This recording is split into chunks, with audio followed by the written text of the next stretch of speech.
Okay, everybody. Hi, this is Dr. Tess Vaughn, and I am going to talk about the core.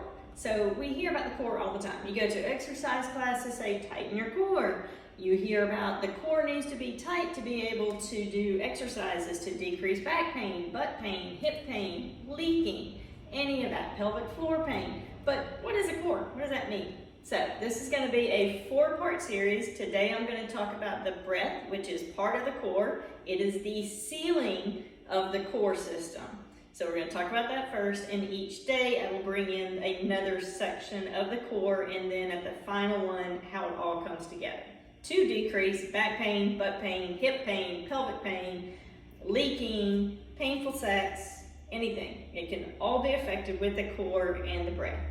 All right, so let's get started on the breath. So first, the breath is made up of the diaphragm, which sits up high up under our ribs. Okay, when we inhale, the diaphragm pushes down. As the diaphragm pushes down, obviously all of your organs are in here, everything pushes down, and then it hits the pelvic floor, which is on the bottom. So you have the top and you have the bottom. As an inhale, everything pushes down, pelvic floor relaxes. On the exhale, everything kind of rebounds back up. So that is a normal breath, okay? From chronic pain, from surgeries, from having babies, carrying babies, we forget how to breathe from that low belly, and we end up breathing from our chest, okay? When that happens, then the pelvic floor, the core muscles can engage because we've changed the system. We've changed that pressure system and piston from here, and now we're making something move from up here.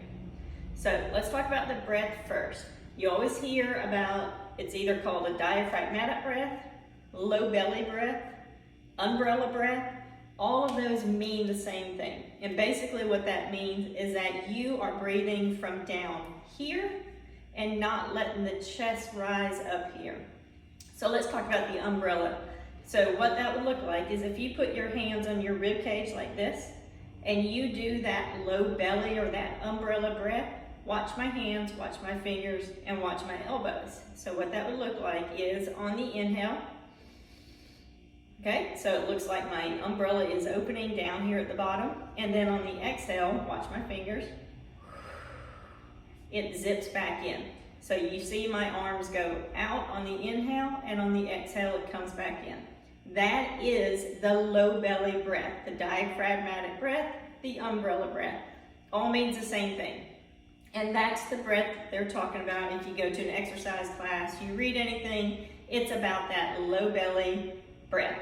Okay, now that breath isn't so much about poking out our belly, so it doesn't look like that, right? It's about filling the space this way. So you don't have to think about you're walking around with your belly poked out, right? Nobody wants that. So it's about filling the space down below, okay? Now there's a guy, James Nestor, he did a whole book about all the research on breath and what it does, what it means, how to do it well. And basically the things that he came up with in studying all of this research that's out there are 4 or 5 main points.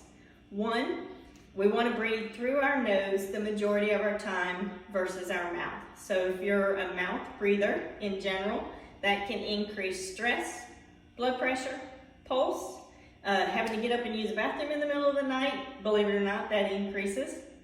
Anxiety, all of those things are affected just by breathing through our mouth versus our nose. So, one thing, try to breathe through your nose the majority of the time versus your mouth, okay? Number 2 is we tend to breathe too fast.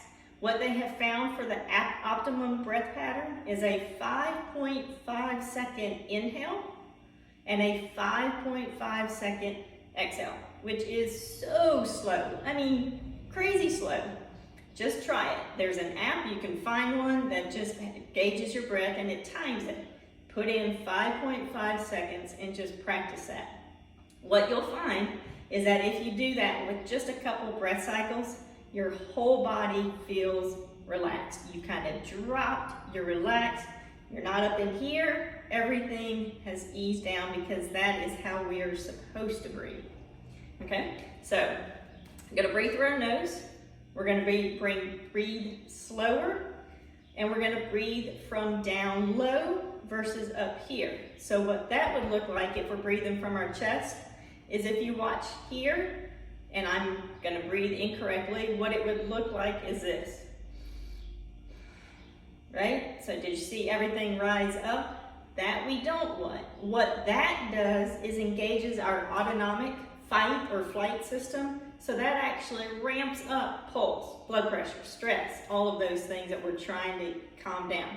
So when you go to take that deep cleansing breath, make sure it's not that it is, right? Okay? Just those subtle changes will make a world of difference. When you're out and you're feeling some of that back pain or butt pain, instead of tightening, drop your body and let that breath come from low versus here. Okay?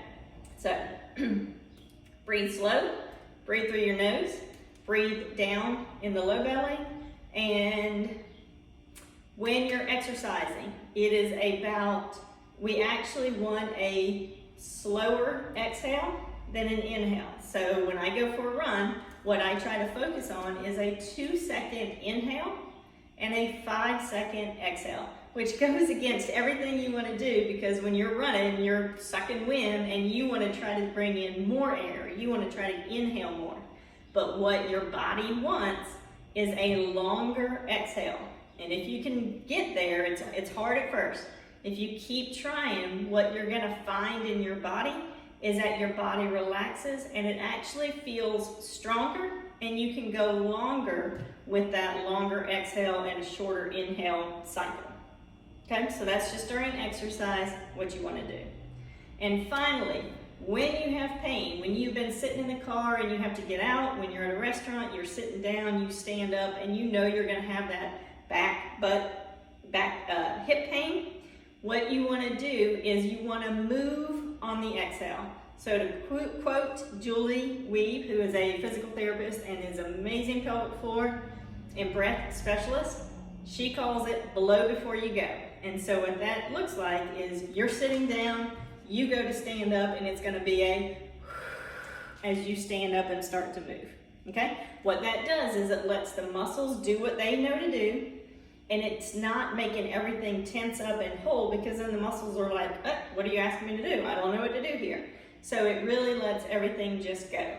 When I go for a run and I start feeling things kind of tighten up, if I think about it, I'll find that I'm breathing from here. If I can drop my breath and change it, those little tweaks and pains, they go. Immediately, go. Crazy stuff. All right, let me know if you have any questions. Website's on the bottom, email's on the bottom. Let me know.